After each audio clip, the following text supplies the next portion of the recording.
The one thing that everybody kind of says about Jalen is he is a natural leader. People gravitate towards him. So that's a positive part to his sort of skill set. Because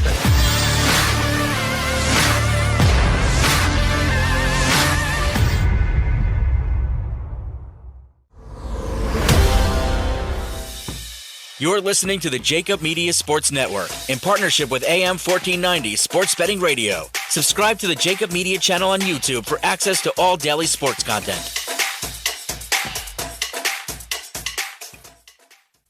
All right, welcome back. How we doing, everyone? 7:30, just before 7:30 on a Monday. So it's time to speak with our guy, Johnny Mac. Follow John McMullen on Twitter at JF McMullen. PhillyVoice.com, SI.com is where you can find all of John's written work, and host of Extending the Play every Saturday, 10 a.m. to 11. All right, let's bring him into the convo now. John, how was your weekend, my friend? What was your Valentine's Day like? My Valentine's Day. I went out, got a little takeout from what is the name of that place? I don't want to give them a free plug, so I shouldn't say it. Okay. But I tweeted to everybody, I'm trying to get out of earshot of my wife as we speak. You saw my real Valentine, and that's my dog.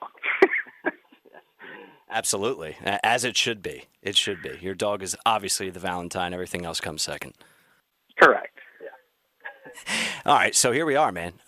You're going to have to talk me off the ledge a little bit again tonight. No, I'm doing better, John. I'm doing better from late in the week last week when we spoke. But Carson Wentz, still a Philadelphia Eagle.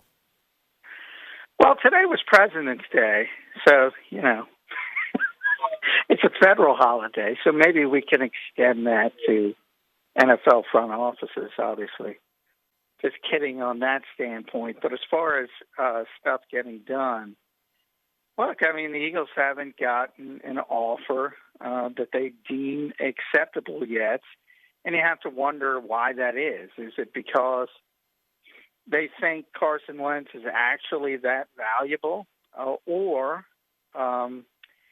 is it the fact that, as I've mentioned in the past, perhaps Jeffrey Lurie has put some qualifiers on this and said, look, if I'm going to eat $34 million, if I'm going to set this precedent, we got to get something back to sort of save face. I think that's sort of the two potential options that are going on here. And I think the latter is more likely than the former.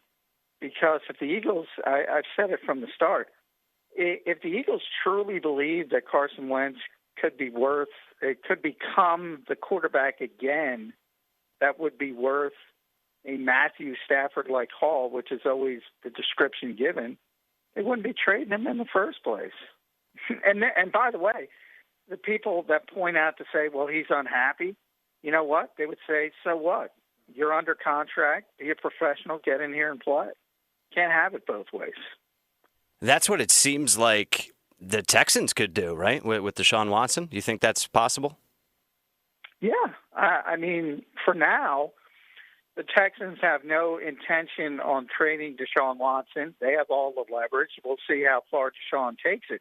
If he wants, some people have speculated that he would be willing to sit out a year and gain some leverage that way. Okay, if you want to do that, maybe we can talk about it, but there's very few people that would walk away from the type of money we're talking about. And that's why I think a lot of people don't take Deshaun Watson seriously. And I don't take him seriously. I find it hard to believe he's walking away from that money. Is it possible? Anything's possible. But would you walk away from that kind of money? No, I would never do such a thing. I would never do that. Well, by the way, it's almost like people think that's an insult when you say that about somebody. It's not an insult. It's being real instead of, conjuring up these things that are so unlikely to happen. Look, you don't have leverage as a player after you sign a deal like this. You sign the contract. Now you either play under that contract or sit out. There's no other option. if the team wants to play hardball. So you can act all high and mighty and say, well, they should let him out of the contract. They would cut him if he's not performing well. It doesn't matter. That's the system. And that's the reality. He's not the first quarterback to become unhappy, as evidenced by Carson Wentz. And there have been dozens and dozens before, and there'll be dozens and dozens after. But generally, the team holds all the cards. And the same holds true in both of these situations. Houston wants Deshaun Watson, obviously, and they're going to make him play until he decides to make that type of drastic move, and maybe they'll revisit it at that point. In the case of the Eagles, they don't want Carson Wentz, and that's the big difference. Have we ever seen a quarterback of Deshaun Watson's stature sit out a season due to demanding a trade while under contract? I mean, LeVeon Bell is the most recent player we can point to doing such a thing, but I can't recall a quarterback. Carson Palmer sat out the beginning of a season and was ultimately traded. That's Cincinnati to Oakland. So that is sort of the template. And you mentioned you're right on Le'Veon Bell and he lost, and people have tried to spin that in different ways for Le'Veon Bell, but he not only lost just a boatload of money, he obviously wasn't the same player coming back. Not only did he pick the wrong situation, that year off didn't help him. I'll tell you that. So if Deshaun wants to take a look at Le'Veon, it didn't work out too well. How many years are on Watson's contract? I'm asking you a lot of Watson questions, but I think it's relatable to what's going on in Philadelphia and what could go on. So I'm, just to explain that. But how many years are left on his contract? Well, he just signed the extension, so I'm not sure when it starts. So it's a lot. It's 4 or 5 years we're talking about. It's not like he signed a big money extension, so he's under contract for a while. And obviously, his angst is at the organization and how they've handled things, whether it's trading, DeAndre Hopkins. He wanted more input into the coaching hire. He wanted more input into the general manager hire, which, by the way, I disagree with. And I say the same thing with Russell Wilson. I mean, that's insanity. That's not your purview. They don't have to ask you about the head coach. They don't have to ask you about the general manager. But that's where we are in kind of the modern generation. I don't think that's necessarily a good thing. You're face of the franchise as the quarterback, and that's a big role, and it's always been that way. But it's also a role that takes a back seat when it comes to personnel and when it comes to coaching. That's just the way it's got to be. So I agree with Deshaun, whether it's Jack Easterby or how bad Bill O'Brien was as the general manager. Look, all of that is legitimate criticism. But to say you want to be involved, I can't defend that with GM and coaching hires. Think about that. That's absurd. Yeah, it is. And, I asked you how many years because I brought up Le'Veon Bell, and I'm pretty sure after he sat out, he maybe was done or had one more year. So it was towards the end. But Deshaun Watson, he has 3, 4, 5 more years left. I mean, this is a big story for the future of the NFL. If you're other owners and general managers in the NFL, this is a statement opportunity for teams because you say, dude, you're under contract. Sit out all you want. We're not trading you. If they trade him, that could alter how players and agents and teams operate in the future. Wouldn't you agree? Yeah, it would. And I think, that's why people are looking at it. It would be a huge dead money hit as well. We've talked about that a lot with Carson Wentz. So that's what complicates it. Russell Wilson's in that same category. His number is, I think, 38 or 39 million because he just signed his extension, which was the largest quarterback contract in history. So you're getting into some weird places, and the fact that you can cripple, at least for the short term, you can cripple your salary cap, and especially, from the Eagles' perspective, 2021 more than a normal year because of the pandemic and how things were scaled back. I mean, we're talking about $40 million less than what people would expect on the salary cap if it were just a typical year. That's how devastating the revenue was kind of rolled back. So it's probably worse timing for the Eagles than it would be typically. If, say, Wilson or Watson did this next season and things got back to normal. But, I mean, it is, and people are watching it, and people are trying to see what happens, because if you force your way out, and players have done that, I mean, historically, Stephon Diggs would probably be the most recent at a different position, and he had such a great year in Buffalo. He forced his way out. He was under contract. He had a good contract, but he was so unhappy, he just forced the issue. But you're talking with the quarterback position, you're not only talking so much more money, but you're also talking about obviously the leader of your team and how much you have invested in players like that. So it takes on even a higher level. And I do think it'll be interesting. If the Texans trade him, I mean, they'll get a haul. So, you start.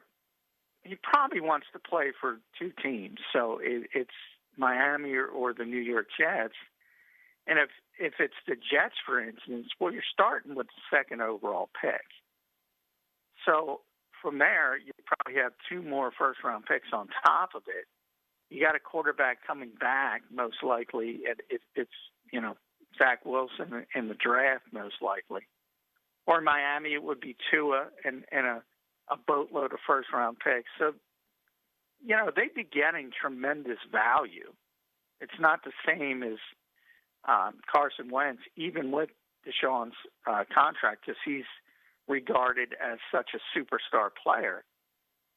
So there are some differences, but from Houston's standpoint, I mean, they've been steadfast, and they won't even talk about it.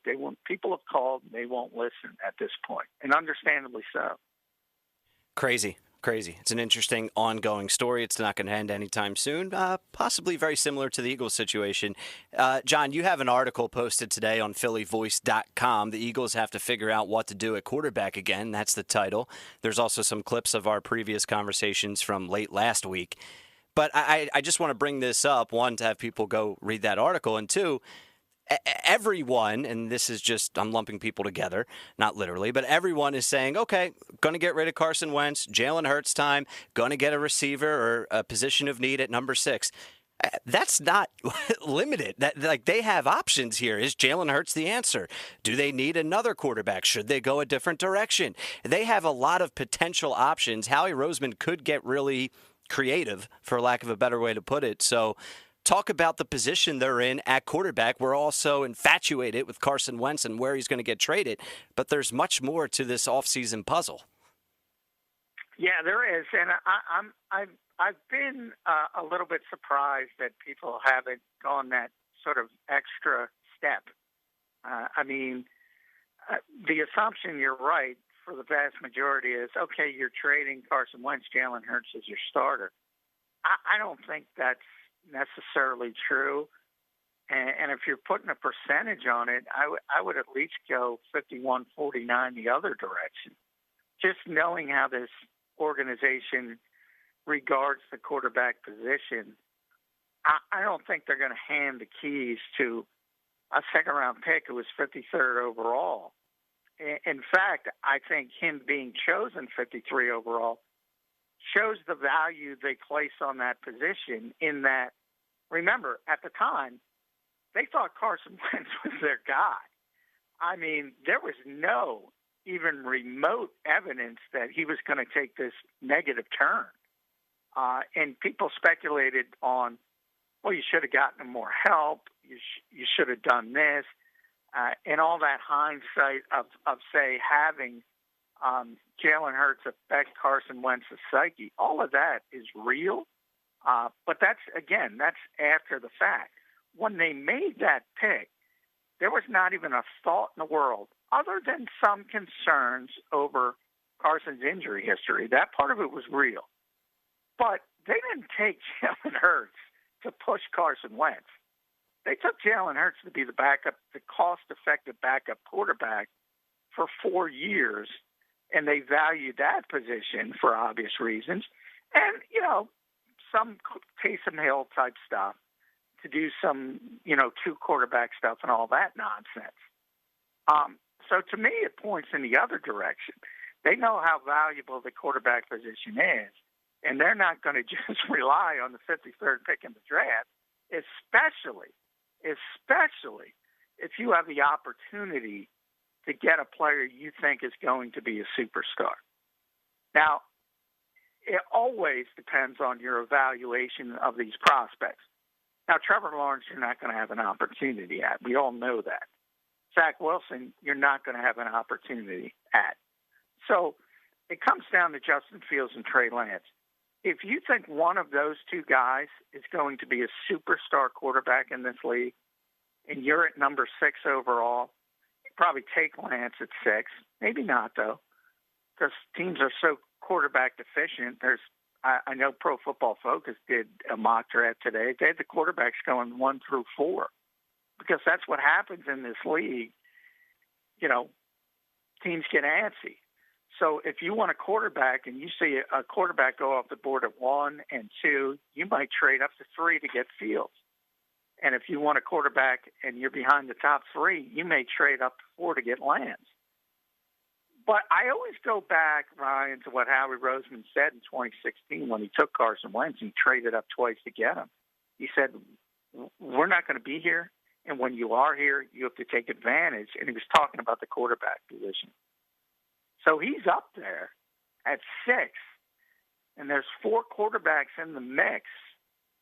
If the Eagles like him and it comes down to evaluation, they got to shoot their shot. They can't count on Jalen Hurts. No way. John, Luke Pergandy here. I was curious your thoughts on the report that Jalen Hurts is gathering a handful of young Philadelphia Eagles wide receivers down in Texas, something I know you have called for on this show that Carson did not do a good job of last offseason, while clearly Tom Brady was doing that down in Southern Florida. John, do I have you? John? You do have me. Okay. Yes, lost you there for a moment. What happened there? How much of Luke's question, if any, did you hear? I did not hear Luke's question. Okay, let's try this again. Luke, go ahead. Okay, take 2. Question is, the report came out this morning that Jalen Hurts is gathering young Philadelphia Eagles receivers down in Texas starting next week. And I know on this show we've talked about Carson not gathering receivers last offseason, in contrast to Tom Brady, who was doing this in Southern Florida. He's now infamous for walking into Byron Leftwich's house and clearly getting everyone together down in Florida to prepare for what became his Super Bowl championship run number 7. Curious your thoughts on Jalen doing this down in Texas next week. Well, I know we're having trouble with that second mic in the studio because I had trouble with it. So I think you asked about Jalen Hurts and about him getting the young receivers together to work out on their own. Yep. And the leadership aspect of it. Correct me if I'm wrong, but no, that's exactly what he asked. I've talked about that in the past, and the one thing that everybody kind of says about Jalen is he is a natural leader. People gravitate towards him, so that's a positive part to his sort of skill set, because I think that is a skill and a trait that is obviously desirable when you're looking for a potential starting quarterback in this league. And I think it's smart of him to try to seize control while he can seize control. He knows Carson is likely out of here. He knows the Eagles are going to think about a quarterback in the top 10, but maybe they can't.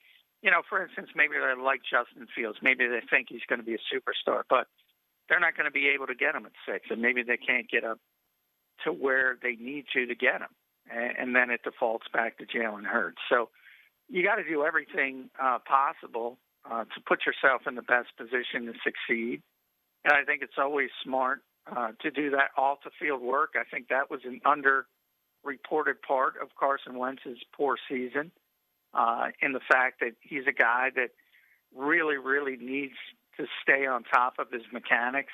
And I don't think he did that in the offseason, at least to the degree he normally does when you have the on-field work of OTAs and mini camps and a full training camp, and you've got guys drilling and making sure you're staying on top of those things. I don't think, left to his own devices, I don't think Carson did as much as he should have when it comes to the fundamentals. And I think it's smart of Jalen Hurts to do things like that, and I think it's a good thing that he understands that that's something he should be going out of his way to do as the potential leader of this team. You retweeted Joe Banner earlier today, John, and I thought that was interesting. Why don't you fill us / the listeners in on that? Well, I mean, Joe, I retweet Joe a lot. I mean, Joe is really good when it comes to contracts in this league. So, I mean, I know there's a lot of people in Philadelphia who don't like him for obvious reasons. But, look, when you're talking about salary cap and contracts and potential trades, there's not a lot of guys who understand the landscape better or more than Joe Banner. So, you know, one of the things Joe has been pretty consistent on, and I have to give him credit because he was one of the first that said the Eagles might take on that dead money. And obviously he knows Jeffrey Lurie better than most people. He's his childhood best friend before they had their falling out. He's probably got a better window into that perspective than most. And, you know, when we talk about Carson Wentz being traded and the drop-dead date is probably March 19th, March 17th being the start of the new league year. It's when the Eagles have a $10 million roster bonus. And it's really a game of chicken right now. And, you know, what are the Eagles willing to do? How long are they willing to hold on to Carson Wentz to try to get back that sort of asset that will let you save face? And I think a first-round pick, I think they're fine with that. If it's 20, if it's 21, and whatever else you get along with it, might be a mid-third round pick, might be a conditional fourth, I think they would be fine with that. It doesn't seem like they would be fine with 2 second-round picks. And, look, I mean, Carson Wentz is coming off a terrible season. So you're selling a stock at its lowest point. And that's just not easy to do. One more here for you, John, before we let you go. What's up with Dak Prescott? Can he end up anywhere outside of Dallas? No, I mean, I think we're going down most likely the Kirk Cousins route with Dak Prescott. So, I mean, if worse comes to worse, the Cowboys will franchise tag him again. So he'll be on Dallas. And remember, you can franchise tag people to infinity if you want, as long as it's not in their contracts. And in the case of Dax, it's not. So, but it goes up incrementally. It's not only that franchise number, but if you do it 2 years in a row, it goes up 10%. Then I think it goes up 15 or 20. And that's what happened to Washington. When they double franchise tag Kirk Cousins, they couldn't do it a third time. It was just, the cost was just unbelievable. And then he hit the open market as a true free agent. And that never happens for starting quarterbacks at that level. And he cashed in, and he continues to cash in. Now, Dak Prescott's even better than that. So if he can pull that off, he's going to make just enormous sums of money when he does get to the open market. From Dallas's perspective, I mean, they want to sign him to a long-term deal, obviously, because it would be more cost effective to them. So the injury complicates things even further, because now both sides have to worry. The Cowboys have to worry if he's healthy, completely healthy. So that trend's more likely to another franchise tag. But now, I mean, Dak's going to be in Dallas, and he's going to be the starting quarterback. And if he's healthy, let's be honest, he's by far the best starting quarterback in this division. Yeah, by a mile. And it's not close, but we'll see what happens the rest of the way here in the offseason. John McMullen has you covered every step of the way, every night at 7:30 right here on The Fix, as we are live in the Prop Swap studios. Follow John on Twitter at JFMcMullen. Check out his work at phillyvoice.com, si.com, and listen to him on Extending the Play every Saturday at 10 a.m. and listen to him all over the JAKIB Media YouTube channel, JAKIB Media. All right, J-Mac, we'll do it again tomorrow, my friend. All right, thanks, guys. Appreciate it. Yep, thank you. There he is, Johnny Mac.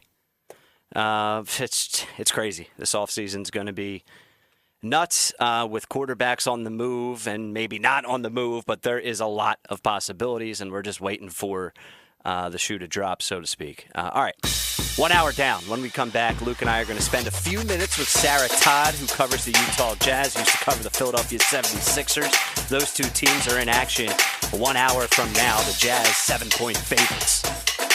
We'll get all the latest from Utah, straight from the arena pregame. Much more still ahead, going up until 10 p.m.